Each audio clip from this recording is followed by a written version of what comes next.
ठीक है, इसका मतलब है इससे पीछे पीछे। और ये क्या कहता है, real part of S should be greater than minus है, इससे आगे आगे। तो इसका मतलब है जो रीजन ऑफ कन्वर्जेंस बनेगा ना वो इन दोनों के पोल्स के बीच बीच में होगा। सही। और इसके जीरोस किधर है, वो कैसे पता चलेगा?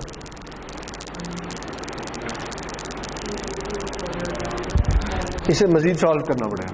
ठीक है, इधर आएगा S plus A, S minus A, तो ये क्या आ जाएगा, S minus A minus S minus A, यही आएगा।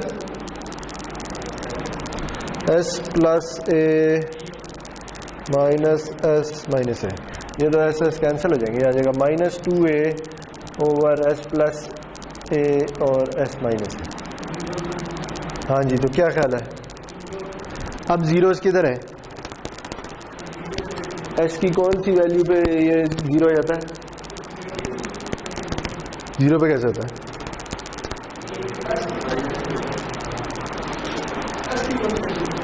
हाँ ना, एस की वैल्यू वो तो पोल है, जीरो इन्फिनिटी पे हो नहीं, ऊपर तो कोई चीज ही नहीं है ना, ऊपर एस की टर्म ही नहीं आ रही। ठीक है, तो एस की जो मर्जी वैल्यू हो जाए, एस की जो मर्जी फाइनाइट वैल्यू हो जाए, ये कभी भी जीरो नहीं हो सकता। एस अगर इनफाइनाइट हो जाए तो फिर ये जीरो हो जाएगा। ठीक है, तो इसका मतलब इसके जीरो जो है वो इन्फिनिटी पे है।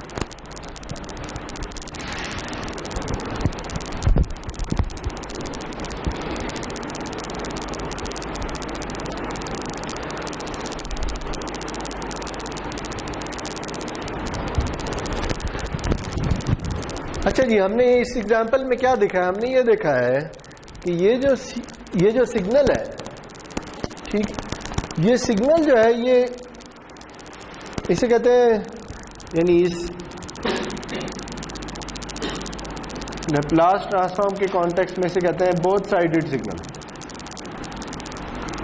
बोथ साइडेड सिग्नल का मतलब ये है कि ये टी की तमाम पॉजिटिव वैल्यूज के लिए भी डिफाइंड है और तमाम नेगेटिव वैल्यूज के लिए भी डिफाइंड है। इससे पहले जो हमने पिछली क्लास में एक सिग्नल लिया था वो कुछ इस तरह का था। ठीक है, इसे हम कहेंगे राइट हैंडेड सिग्नल या राइट साइडेड सिग्नल।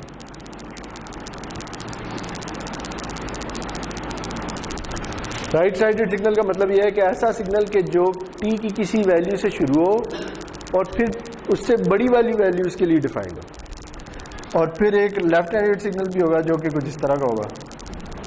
ठीक है, लेफ्ट साइडेड सिग्नल। तो अगर हम इनफाइनाइट ड्यूरेशन के सिग्नल्स की बात करें तो इनफाइनाइट ड्यूरेशन के सिग्नल्स इन तीनों में से कोई एक हो सकते हैं, या वो लेफ्ट साइडेड होगा, या वो राइट साइडेड होगा, या वो बोथ साइडेड होगा। सही है, तो हमने ये देखा कि अगर सिग्नल बोथ साइडेड है ना तो उसका रीजन ऑफ कन्वर्जेंस कुछ इस तरह का आ रहा है कि वो कुछ दो पोल्स के बीच वाला रीजन है। ठीक है, हालांकि पिछली दफा हमने, अगर आपको याद हो, हमने देखा था कि इस तरह का अगर सिग्नल हो तो उसका रीजन ऑफ कन्वर्जेंस कुछ इस तरह का आता है कि अच्छा अगर ये पोल है तो ये सारा रीजन। सही, जैसे अगर मैं देखें ये जो बोथ साइडेड सिग्नल है इसमें सिर्फ मैं ये वाला पार्ट ले लूं, ठीक है, यानी सिर्फ ये वाला पोर्शन ले लूं, तो इसकी कंडीशन कौन सी है? इसकी कंडीशन ये वाली है, यही वाली है, नहीं ये वाली है, सॉरी, ये इसकी कंडीशन है और ये इसकी कंडीशन है। तो अगर आप ये देखेंगे जो राइट साइडेड पोर्शन है ये कौन सा वाला है? ये वाला पोर्शन है जो t0 से इन्फिनिटी वाला पोर्शन। ठीक है, ये वाला जो पोर्शन है इसकी जो कंडीशन आती है ना वो आती है कि इस वाले पोल से इस तरफ सारी वैल्यू, बोला था बात है कि वो दूसरी कंडीशन इसे लिमिट कर देती है। लेकिन आप ये देखें कि जो राइट साइडेड सिग्नल है उसका रीजन ऑफ कन्वर्जेंस कुछ इस तरह का है, और जो लेफ्ट हैंडेड है उसका किस तरह का आ रहा है? उसका इस तरह का कि किसी पोल से दूसरी तरफ। तो ये बेसिकली एक प्रॉपर्टी है रीजन ऑफ कन्वर्जेंस की। रीजन ऑफ कन्वर्जेंस जो है, अगर सिग्नल राइट साइडेड हो, ठीक है, प्रॉपर्टी लिख दूं कहीं, ये बीच में से मिटा देते हैं।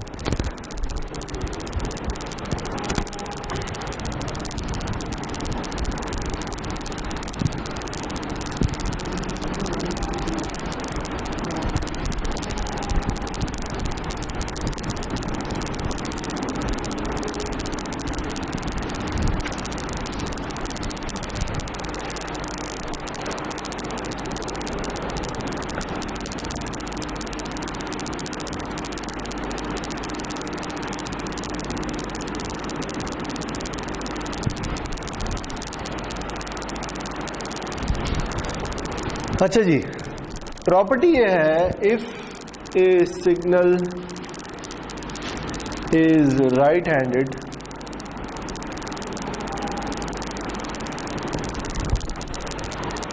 And a value sigma naught is in the ROC, then all values of S for which real of S is greater than sigma naught are within ROC as well.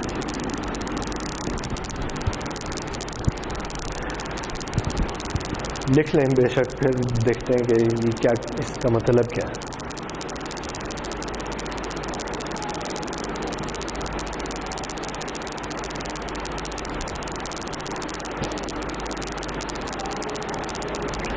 अच्छा जी, ये क्या कहता है? ये कहता है कि अगर कोई सिग्नल राइट साइडेड है, यानी इस टाइप का सिग्नल है, ठीक, और कोई वैल्यू सिग्मा नॉट आरओसी के अंदर है, ठीक है जी, से फॉर एग्जांपल ये रीजन ऑफ कन्वर्जेंस है और से सिग्मा नॉट ही है, ठीक है, और सिग्मा नॉट जो है वो रीजन ऑफ कन्वर्जेंस के अंदर है, ठीक, तो फिर then all values of S for which real of S is greater than sigma naught are within the ROC as well.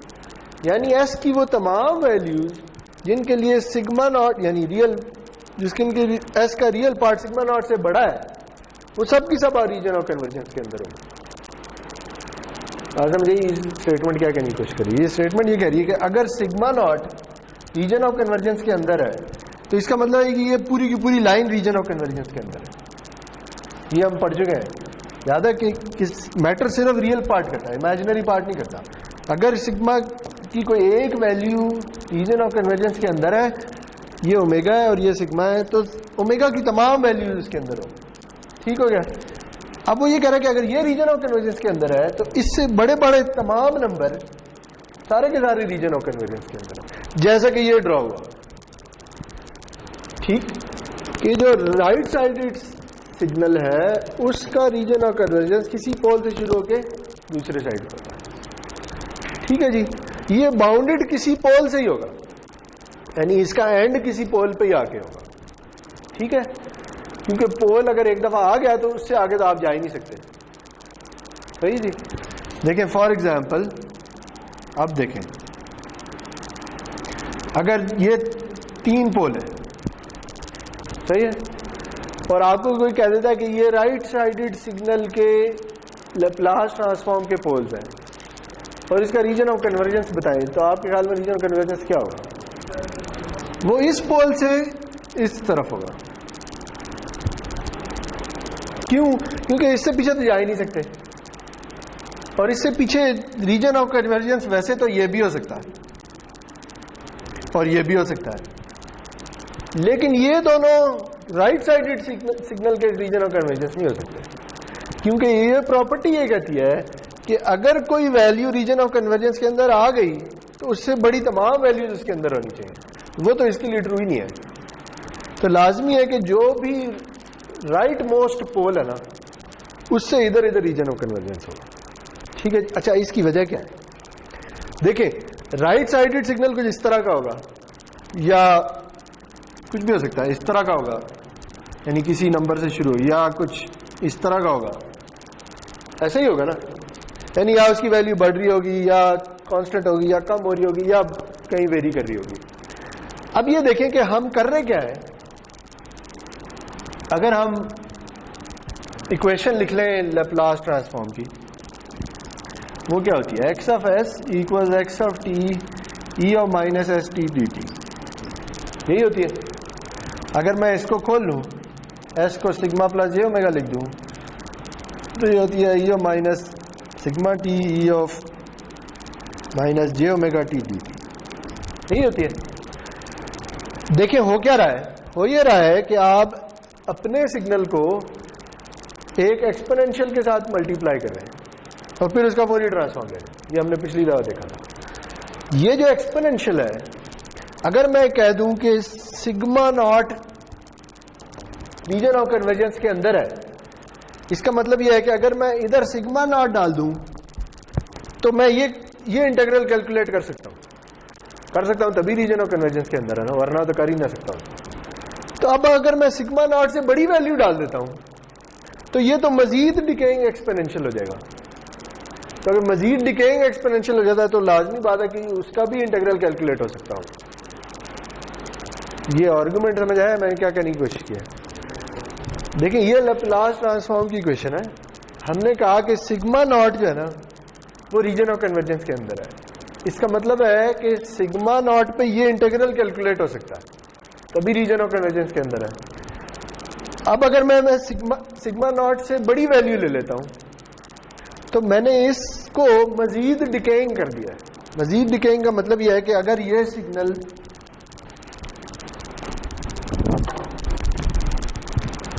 पहले इसके साथ मल्टीप्लाई हो रहा था, ये है ई of minus sigma not T. अब अगर मैं इसकी वैल्यू बढ़ा देता हूं तो ये तो किसी मजीद डिकेइंग एक्सपोनेंशियल सिग्नल के साथ मल्टीप्लाई हो रहा होगा। अगर मजीद डिकेइंग एक्सपोनेंशियल सिग्नल के साथ मल्टीप्लाई हो रहा है तो इसका तो इंटीग्रल कैलकुलेट करना और आसान हो जाएगा, ये कभी डाइवर्ज नहीं कर सकता। तो इसलिए सिग्मा नॉट से बड़ी तमाम वैल्यूज के लिए हम लैप्लास ट्रांसफॉर्म कैलकुलेट कर सकेंगे, ठीक है। इसलिए ये ट्रू है, सही है जी। तो अब इसके उलट क्या होगा, अगर सिग्नल लेफ्ट हैंडेड हो जाए और कोई सिग्मा नॉट उस रीजन ऑफ कन्वर्जेंस के अंदर हो तो फिर सिग्मा नॉट से सारी छोटी वैल्यूज इसके अंदर होगी, ठीक है। इसकी उलट बात ही होगी, यानी इसे अगली प्रॉपर्टी असल में है, ठीक है, कि अगर सिग्नल लेफ्ट हैंडेड हो, अगली प्रॉपर्टी कहती है कि अगर सिग्नल लेफ्ट हैंडेड है और कोई सिग्मा नॉट आरओसी के अंदर है तो फिर एस की वो तमाम वैल्यूज जिनके लिए real of S less than sigma not हो वो भी रीजन ऑफ कन्वर्जेंस के अंदर होगी। ये ऐसे है कि मैं ये कहूं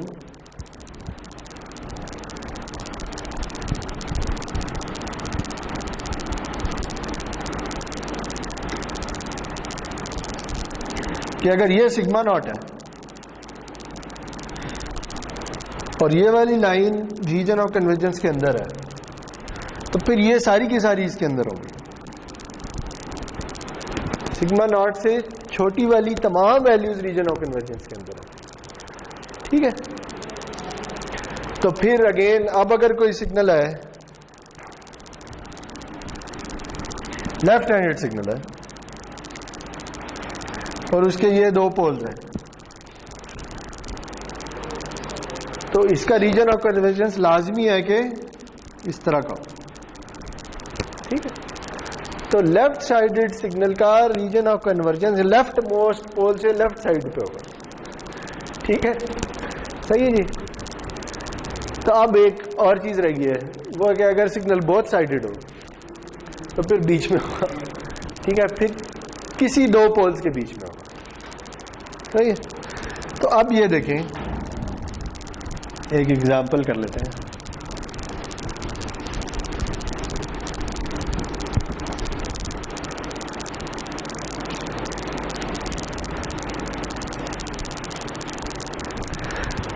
देखें जी,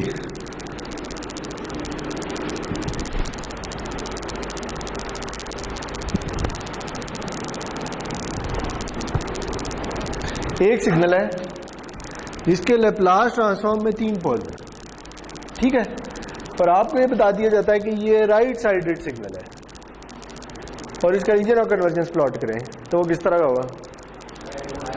वो राइट मोस्ट पोल से इधर इधर होगा, ठीक है, समझ आ गई बात?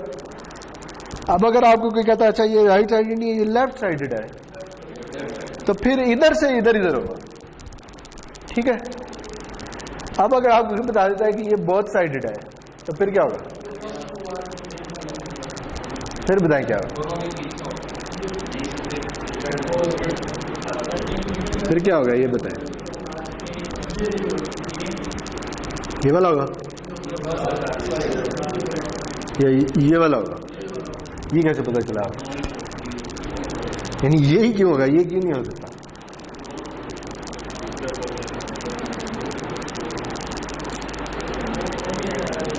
कोई आइडिया है? यानी आप इन दोनों के बीच में बता सकते हैं या दोनों में से कोई भी हो सकता है? ये वाला होगा, क्यों, वजह क्या है?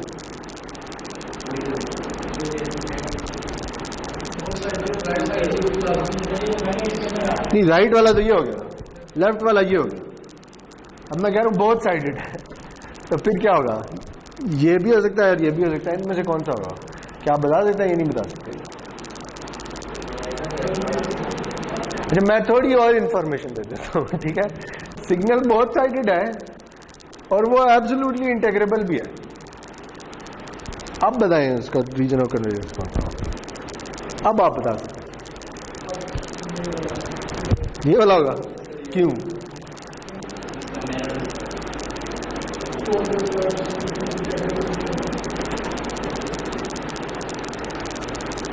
आंसर ये ठीक है वैसे, लेकिन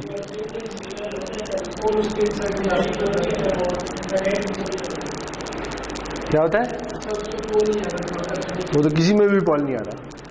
यानी इसमें भी जो मैं कह रहा हूं इसमें ये पोल इंक्लूडेड नहीं है, इसलिए डैश लाइंस बनाई है। इसके अंदर वाला रीजन है।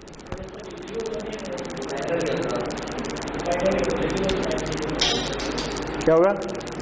जीरो की तो बात ही नहीं हो रही, जीरो कहीं भी हो सकते हैं। अगर सिग्नल एब्सोल्युटली इंटेग्रेबल हो तो क्या होता है? उसका फोरियर ट्रांसफॉर्म एग्जिस्ट करता होता है, और अगर फोरियर ट्रांसफॉर्म एग्जिस्ट करता हो तो रीजन ऑफ कन्वर्जेंस में कौन सी जगह आनी लाजमी है? सिग्मा इक्वल टू जीरो वाली, याद है? ये जीरो है। ये पिछले लेक्चर में पढ़ा था कि आप रीजन ऑफ कन्वर्जेंस देख के बता सकते हैं कि क्या सिग्नल का फोरियर ट्रांसफॉर्म एग्जिस्ट करता है या नहीं। कैसे बता सकते हैं? कि अगर सिग्मा इक्वल टू जीरो वाली लाइन रीजन ऑफ कन्वर्जेंस के अंदर है तो फोरियर ट्रांसफॉर्म एग्जिस्ट करता, वरना नहीं करता, ठीक है। तो अब अगर मैं ये कह देता हूँ कि सिग्नल बोथ साइडेड है और उसका रीजन ऑफ और उसका फोरियर ट्रांसफॉर्म एग्जिस्ट करता है, तो फिर लाजमी है कि उसका रीजन ऑफ कन्वर्जेंस ये वाला हो, क्योंकि ये वो रीजन ऑफ कन्वर्जेंस है जिसमें सिग्मा इक्वल टू जीरो वाली लाइन आ रही है। अगर बोथ साइडेड हो और एब्सोल्युटली इंटेग्रेबल ना हो तो फिर ये वाला हो, ठीक। समझ आ गई बात? इन दोनों के दरमियान ये वाला ये वाला, ठीक है, सही जी। और अगर मैं ये कहूं कि ये राइट साइडेड सिग्नल है, ठीक है, और एब्सोल्युटली इंटेग्रेबल भी है, वैसे ये हो तो नहीं सकता लेकिन चले ऐसे है, तो फिर क्या होगा? फिर इधर से इधर होगा। ये तो नहीं, उसमें पोल आ जाएगा उस पोल तक, फिर तो वो प्रॉपर्टी वायलेट हो जाएगी, तो हो ही नहीं सकता, ठीक है। कहाँ से रहेगा? वो हो ही नहीं सकता। सही है जी। तो आपको समझ आ गई है ये right sided, left sided, both sided, इनसे क्या फर्क पड़ता है, ठीक है। चले,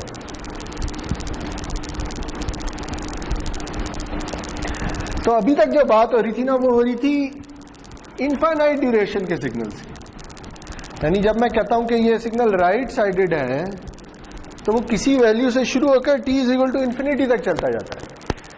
अगर लेफ्ट साइडेड है तो किसी वैल्यू से शुरू होकर माइनस इन्फिनिटी तक चलता जाता है। यानी ये जो प्रॉपर्टीज हमने 3 पढ़ी हैं, ये सारी की सारी इनफाइनाइट ड्यूरेशन के सिग्नल्स के लिए, ठीक है। अब सवाल ये कि अगर फाइनाइट ड्यूरेशन का सिग्नल है तो फिर क्या हो?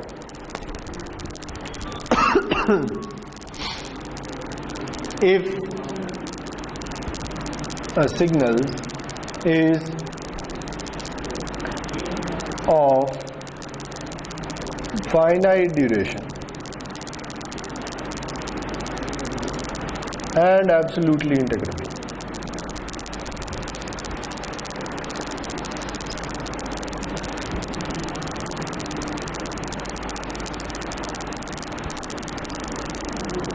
then the ROC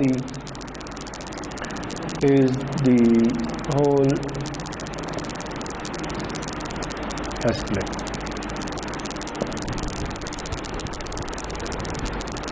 ये प्रॉपर्टी कहती है जी कि अगर सिग्नल फाइनाइट ड्यूरेशन का है और एब्सोल्युटली इंटीग्रेबल भी है तो फिर पूरा का पूरा एस प्लेन ही रीजन ऑफ कन्वर्जेंस होगा, सही। इसकी एक छोटी सी एग्जांपल कल हमने की थी, वो थी अगर एक्स ऑफ टी इक्वल हो डेल्टा ऑफ टी तो इसका लैप्लास ट्रांसफॉर्म क्या आएगा? हमने कैलकुलेट किया था कल 1 आता है, ठीक है। तो अब ये देखें कि ये 1 है, इसकी जो मर्जी वैल्यू ले, तो इसका मतलब है पूरा का पूरा एस प्लेन ही रीजन ऑफ कन्वर्जेंस के अंदर है, ठीक है जी। तो मुझे यही बात, देखिए ये फाइनाइट ड्यूरेशन का सिग्नल है ना, एब्सोल्युटली इंटीग्रेबल भी है, इसका तो इंटीग्रल ही 1 होता है, ठीक। तो ये दोनों कंडीशन सेटिस्फाई होती हैं। इसका मतलब है कि इसका जो भी लैप्लास ट्रांसफॉर्म निकलेगा, इसका रीजन ऑफ कन्वर्जेंस पूरा का पूरा एस प्लेन होगा। अच्छा, इसकी वजह क्या है, यानी ये क्यों होता है ऐसे? इसकी वजह अगेन हम उस इक्वेशन से बता सकते हैं।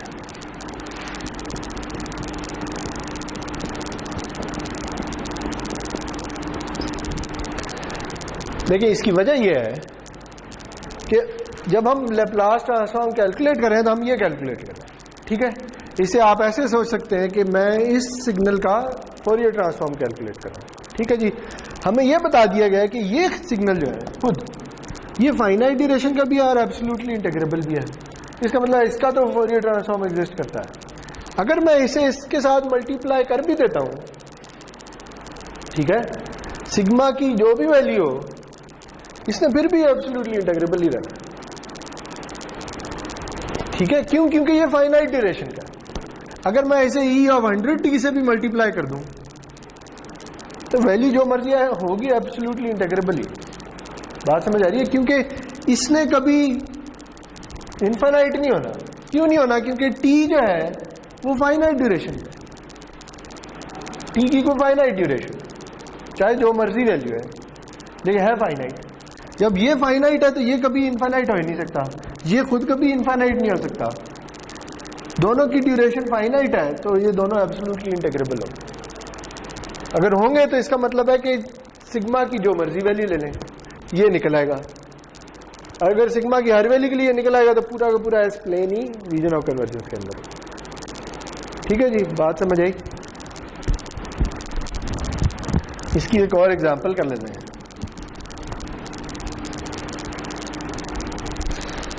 से जी मेरे पास एक सिग्नल है x of t equals e of -80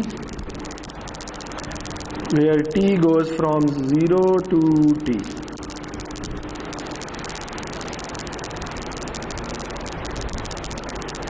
ठीक है। अब क्या है, ये एक्सपोनेंशियल सिग्नल तो है लेकिन ये फाइनाइट ड्यूरेशन का है, सही है। ये इन्फिनिटी तक नहीं जा रहा बल्कि सिर्फ कैपिटल टी तक जाता है, सही है। तो इसका हमने लैप्लास ट्रांसफॉर्म फाइंड करना।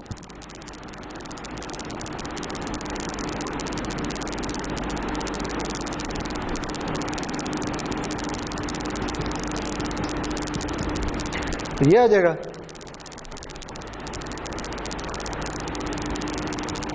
या ये, ठीक है। मैंने एक्स एफ टी की वैल्यू डाल दी। अब टी माइनस इन्फिनिटी से इन्फिनिटी की बजाय 0 से टी हो गया। क्योंकि ये सिर्फ 0 से t के दरमियान नॉन जीरो है। ठीक है, तो ये कैलकुलेट कर लें, ये क्या आएगा।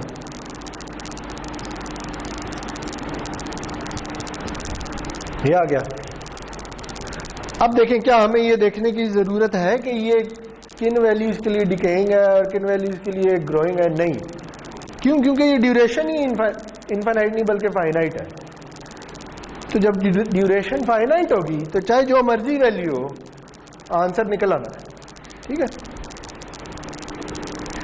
तो निकाल लें आंसर। वो होगा e की power minus A plus S T over minus A plus S from 0 to t। तो ये आ जाएगा -1 ओवर ए प्लस एस e की पावर माइनस ए प्लस एस टी -1। ठीक है, या इसे मैं इधर लिख रहा हूं, या आप इसे लिख लें 1 ओवर एस प्लस ए e की power minus S plus A T minus, नहीं बल्कि यू लिख लें। ठीक है, मैंने माइनस कॉमन ले लिया और वो माइनस माइनस प्लस है।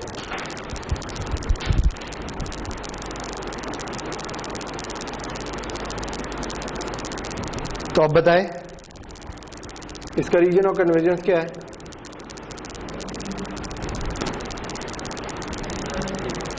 बुरा बुरा एक्सप्लेन।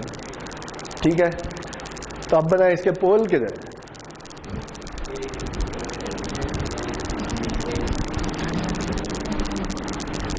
क्या ख्याल है?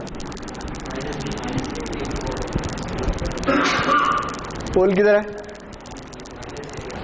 जब माइनस से होता है तो इसकी वैल्यू क्या होती है? x of s when s equal 0। हाँ जी, क्या बनती है वैल्यू इसकी? जब s माइनस से हो जाता है क्या हो जाता है? 0। और ये क्या हो जाता है? 1। ये भी 0 हो जाता है क्योंकि ये भी e की पावर 0 हो जाएगी, 1 माइनस 1 0 हो जाएगा। तो ये तो 0 ओवर 0 आ गया। तो फिर क्या करें? इसका डेरिवेटिव ले लें। ठीक है, बात समझ आ रही? मैं क्या करने की कोशिश कर रहा हूँ, मैं निकालना चाह रहा हूँ इसका पोल। नजर आ रहा है कि क्या पता है s इक्वल टू माइनस ए पे है, लेकिन माइनस ए पे ये भी टर्म 0 हो जाती है और न्यूमरेटर भी 0 हो जाता है। तो ये 0 ओवर 0 बन जाता है। तो 0 ओवर 0 तो कोई वैल्यू नहीं होती, उसके लिए कुछ करना पड़ेगा। वो लॉपिटाल रूल लगाएंगे। वो क्या होगा कि न्यूमरेटर डिनोमिनेटर दोनों का with respect to s derivative ले लें। ठीक है, इसका with respect to s derivative क्या आएगा? डिनोमिनेटर का।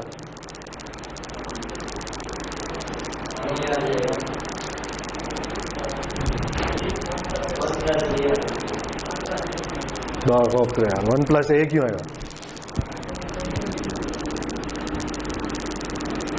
हाँ जी, इसका आंसर क्या होता है? इसका आंसर 1 प्लस ए होता है। इसका आंसर 1 होता है। ठीक है, क्योंकि ए कांस्टेंट है। सही जी।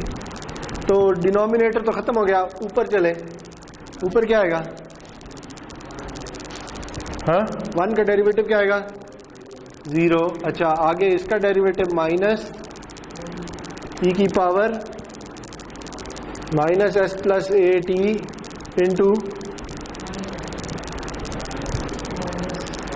Minus minus T.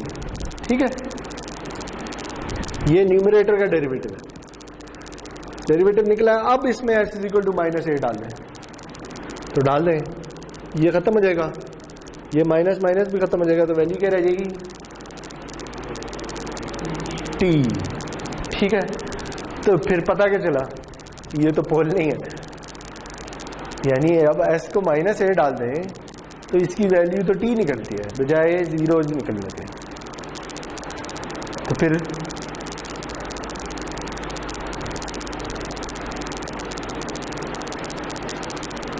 नहीं, जब सारा का सारा रीजन ही, सारा का सारा एस प्लेन ही रीजन ऑफ कन्वर्जेंस में है, तो फिर पोल होने ही नहीं चाहिए ना। क्योंकि पोल तो वो वैल्यू होती है जहां पे एक्स ऑफ एस इनफाइनाइट हो जाता है, ठीक है। तो इसका मतलब है कि इस रीजन ऑफ कन्वर्जेंस में कहीं पोल नहीं होगा। ओके, चलें, गुड।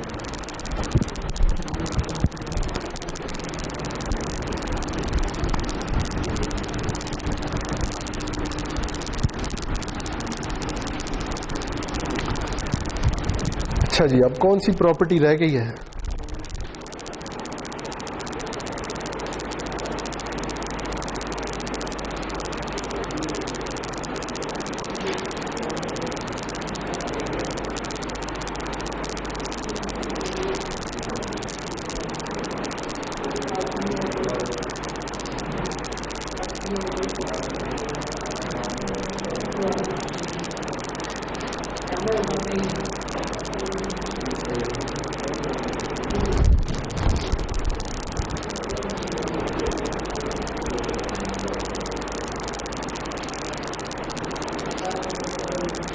हमने तकरीबन सारी प्रॉपर्टीज कर ली हैं।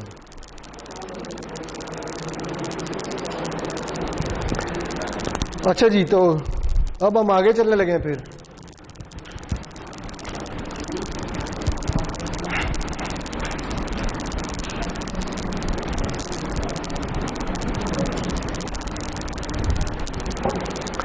तो हमने लैप्लास ट्रांसफॉर्म पढ़ लिया, अब हम देखने लगे हैं इनवर्स लैप्लास ट्रांसफॉर्म क्या,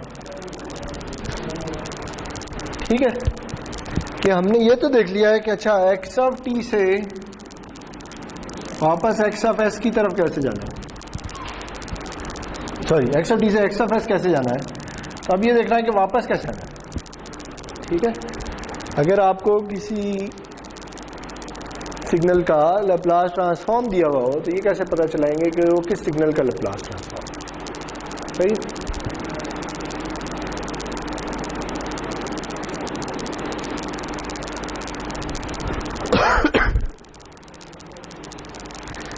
देखिए इसमें ऐसे है, अगर आप फोरियर ट्रांसफॉर्म को याद करें, फोरियर ट्रांसफॉर्म क्या कहता था, वो ये कहता था जी कि अगर आपने x of J omega calculate करना है तो वो कुछ इस तरह से कैलकुलेट होता है। और हमने देखा कि लैप्लास ट्रांसफॉर्म इससे बहुत मिलती जुलती चीज है। तो ये है कि जहां जे ओमेगा आ रहा था वहां पे अब एक कॉम्प्लेक्स नंबर एस आ रहा है, ठीक है। अच्छा, अब फोरियर ट्रांसफॉर्म ये कहता है जी कि अगर आपने वापस एक्स ऑफ टी निकालना है तो आप ये एक्स ऑफ जे ओमेगा पकड़े और इसे ई जे ओमेगा टी के साथ मल्टीप्लाई करके इंटीग्रेट करें, ठीक है। और ये इंटीग्रेशन माइनस इन्फिनिटी से इन्फिनिटी तक हो रही होगी, यानी ओमेगा की सारी वैल्यूज देखनी होंगी आपको। तो अब इधर भी कुछ इसी तरह की चीज करनी पड़ेगी। ये कहता है जी कि एक्स ऑफ टी इक्वल होगा x of S E of S T D S, जिसमें एस माइनस इन्फिनिटी से इन्फिनिटी तक जा रहा हो, ठीक है। लेकिन मसला ये कि ये एस तो एक कॉम्प्लेक्स नंबर है, ऐसे ही नहीं है, एस तो एक कॉम्प्लेक्स नंबर है। तो जब आप कहते हैं कि एस माइनस इन्फिनिटी से इन्फिनिटी तक जा रहा हो तो इसका मतलब यह है कि आप इस प्लेन पे जो कि सिग्मा और ओमेगा का प्लेन है या एस का प्लेन है, इस प्लेन पे सारी की सारी वैल्यूज ले रहे हैं, ठीक है। तो ये जो इंटीग्रेशन है ना, ये इंटीग्रेशन ओवर अ लाइन नहीं रही बल्कि इंटीग्रेशन ओवर अ प्लेन होगी, ठीक है। 2D इंटीग्रल्स कभी पढ़े हैं? नहीं पढ़े? अच्छा चलिए ठीक है, कोई मसला नहीं। यानी अगर मैं ये कह दूं कि अच्छा मैं ये नहीं करता, मुझे आप ये निकालना है,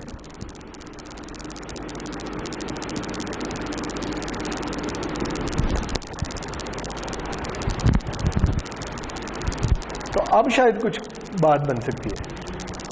क्यों? क्योंकि अगर आपको याद हो कि ये क्या है, ये असल में ये है x of S equals integral of x of T E of minus sigma T E of minus J omega T D T. ऐसे ही नहीं है? ऐसे ही होता ना अगर एस को खोल लेते। तो ये क्या था?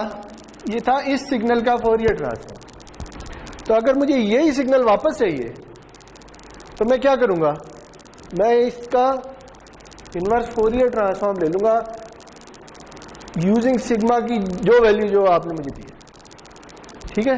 यानी अगर मुझे ये चाहिए ना, फिर ये सिंप्लीफाई हो जाएगी। फिर क्या हो रहा होगा, फिर ये हो रहा होगा sigma minus j infinity to sigma plus j infinity. बात समझ आई? ये अब वैसे ही है जैसे ही है। देखिए इधर क्या हो रहा था, omega minus infinity to infinity जा रही थी, इधर भी यही हो रहा है, ओमेगा माइनस इन्फिनिटी से इन्फिनिटी जा रही है। सिग्मा की वो वाली वैल्यू जो आपको चाहिए। समझ आई बात? ठीक है। लेकिन ये मसला ये कि ये एक्स टी नहीं है, ये तो एक्स टी के साथ एक एक्सपोनेंशियल मल्टीप्लाई हुआ था, ठीक है जी। तो इसलिए ये जो इनवर्स लैप्लास ट्रांसफॉर्म है ना, ये कैलकुलेट करना है इतना स्ट्रेट फॉरवर्ड नहीं है, ठीक है। तो हम क्या करते हैं, हम बजाय ये काम करने के हम एक शॉर्टकट ढूंढ लेते हैं। वो शॉर्टकट ये है कि हम ये कहेंगे कि अच्छा हम लैप्लास ट्रांसफॉर्म जो है ना वो सिर्फ रैशनल फंक्शंस का ही इनवर्स लैप्लास ट्रांसफॉर्म है, ठीक है।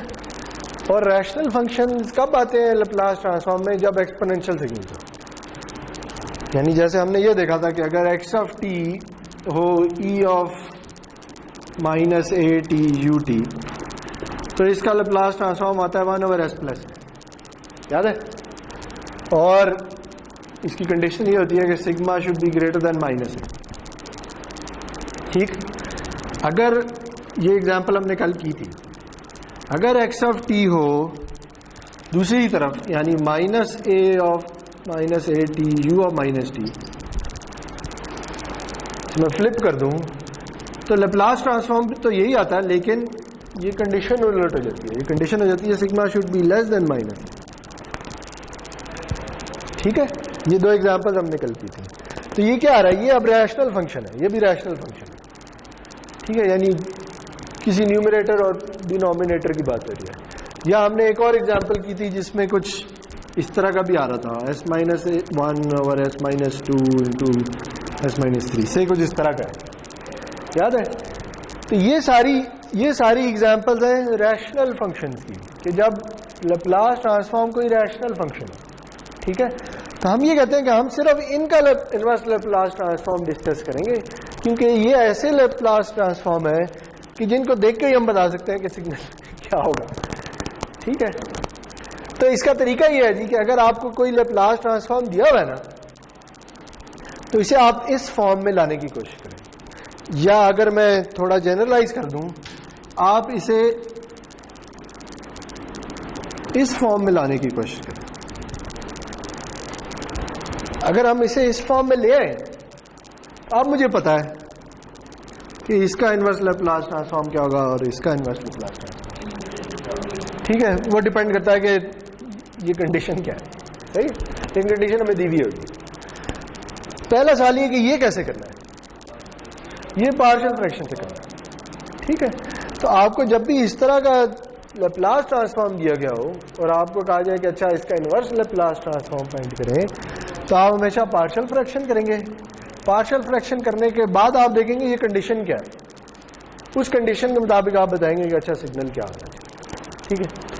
इसकी एक एग्जांपल कर लेते हैं, 6 मिनट है।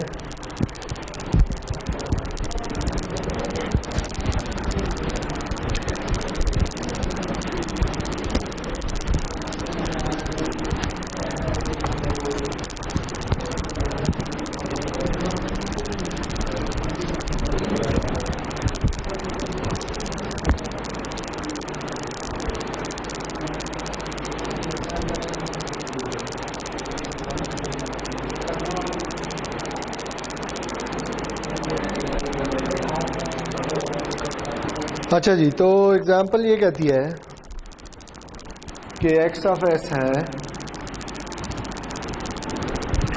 1 over S plus 1 into S plus 2।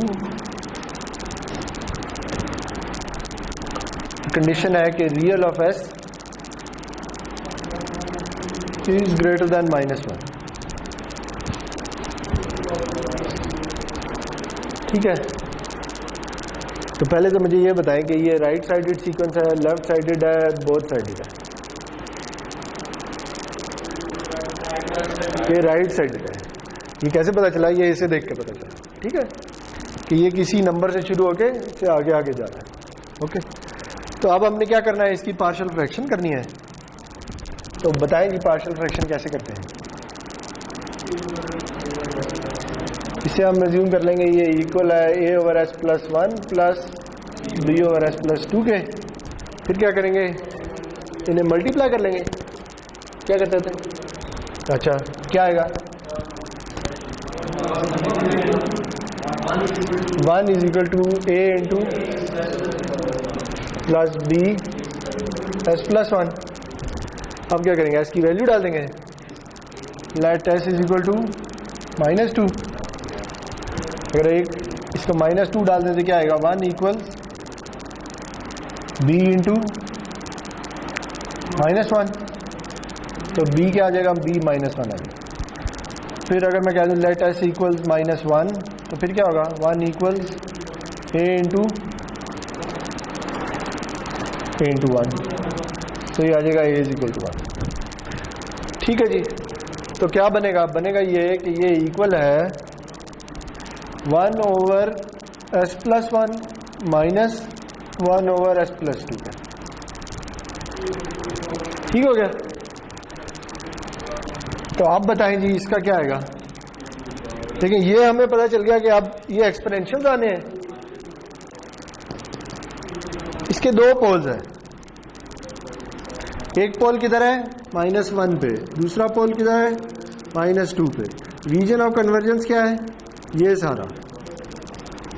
ठीक है, तो इसका मतलब ये है कि क्या बनेगा? बताएं जी।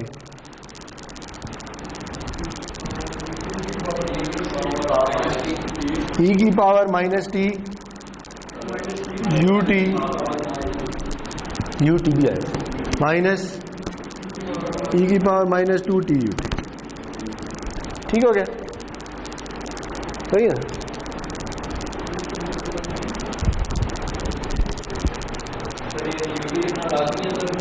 हाँ ना, वरना राइट साइडेड कैसे बनेगा? वरना तो बोथ साइडेड सिग्नल आ जाएगा। हाँ,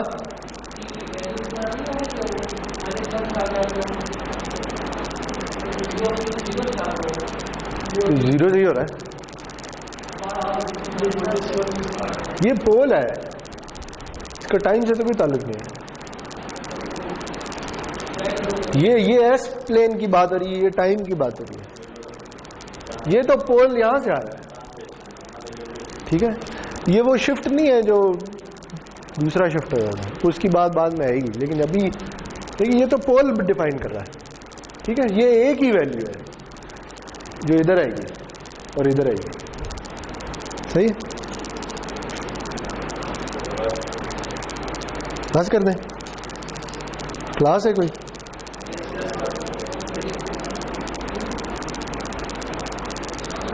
अच्छा, अब मुझे ये बताएं कि अगर ये एग्जाम्पल होती और ये होता real of s is less than -2, फिर क्या होना था?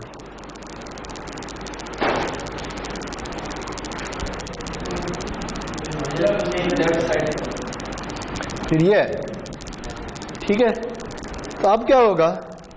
फिर ये आंसर तो नहीं आएगा, फिर लेफ्ट साइडेड सीक्वेंसेस आएंगे। ठीक है, तो ये आएगा -e -t u of -t। इस सिग्नल का यही लैप्लास ट्रांसफॉर्म होता है, लेकिन इसकी जो कंडीशन आती है वो आती है real of s is less than -1। ठीक है, और इसकी क्या आएगी? इसकी आएगी माइनस और एक और माइनस आएगा तो प्लस u ऑफ -t। ठीक है, ये क्यों आ रहा है? क्योंकि ये अब ये आपको बता रहा है कि ये लेफ्ट साइडेड सिग्नल है, तो इसलिए लेफ्ट साइडेड सिग्नल आएंगे। ठीक है, और अब बड़ी सादा सी बात है कि अगर ये मैं कर दूं कुछ इस तरह से,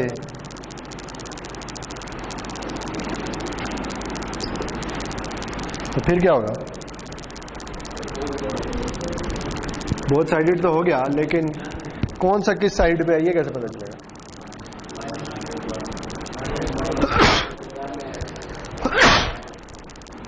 -2 वाला जो है वो लेफ्ट हैंडेड है या राइट हैंडेड है?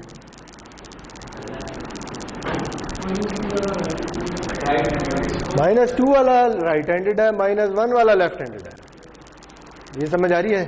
देखें, क्योंकि -2 वाला कह रहा है कि इधर से इधर इधर, और -1 वाला कह रहा है इधर से इधर इधर।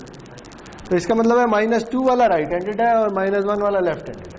ठीक है, तो -2 वाला राइट हैंडेड है, मतलब ये आ जाएगा ये, और ये लेफ्ट हैंडेड है, इधर आ जाएगा -C -D। ठीक हो गया? चलें जी, बस।